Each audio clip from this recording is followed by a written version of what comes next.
దైవ మర్మములు.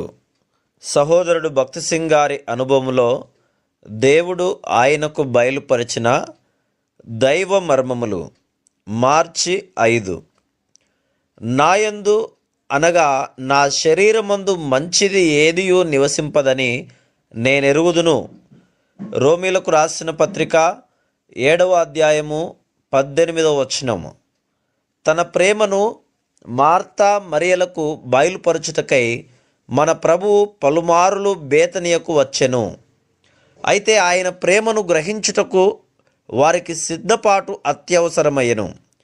ఆయన మొదటిసారిగా వారిని దర్శించినప్పుడు వారి నిజస్థితి వారికి బయలుపరచుటకు వచ్చెను.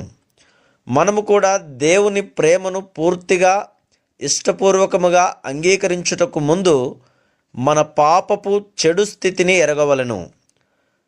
రోమా 7:18లో పౌలు చెప్పుచున్న ప్రకారము మనలో మంచిది ఏదియూ లేదు. ఈ పాఠములు నేర్చుకొనుటకు అనేక సంవత్సరములు పట్టును. ఎందుకనగా మనలో మంచిదేదియూ లేదని తలంచుటకు ఇష్టపడం.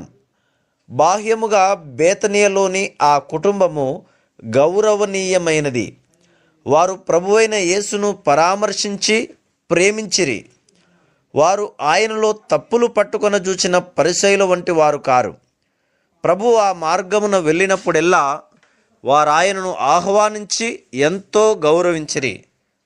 బేతనియ యెరూషలేము నుండి యెరికోకు పోవు మార్గమందున్నది కనుక మన ప్రభువు యెరూషలేము నుండి వచ్చినప్పుడెల్లా బేతనియ మార్గములో అనేక సార్లు ఆగి ఉండెను.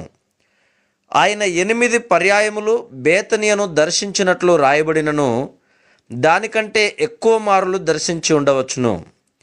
దేవుడు మరియా మార్తల కుటుంబ స్థితిని ఎరిగినవాడైనందున వారిని పలుమారులు దర్శించి వారిలో తన ఉద్దేశమును సఫలపరచగోరెను. ఆయన హృదయములను ఎరిగినవాడు గనుక వారి నిజ స్వభావము వారికి